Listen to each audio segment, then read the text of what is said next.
تو جہاں صلی اللہ علیہ وآلہ وسلم کا بڑا پیارا فرمان ہے، کل بروز قیامت ایک بندے کے نامہ اعمال کو تولا جائے گا۔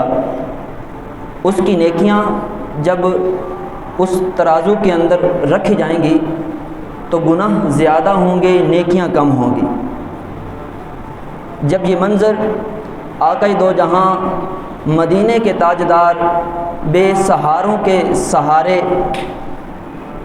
ہمارے پیارے نبی حضرت محمد مصطفیٰ صلی اللہ علیہ وآلہ وسلم دیکھیں گے کہ میرے امتی کی نیکیاں کم ہیں، گناہ زیادہ ہیں، تو آقا دو جہاں اپنے پاس سے ایک پرچہ نکالیں گے اور اس نیکیوں والے پلڑے میں رکھ دیں گے۔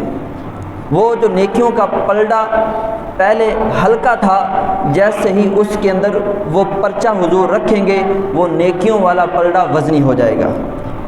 یہ سارا منظر جب وہ بندہ دیکھے گا تو حیران ہو کر عرض کرے گا، میرے ماں باپ آپ پر قربان ہوں، آپ اپنا تعارف تو کروائیں، آپ کون ہیں؟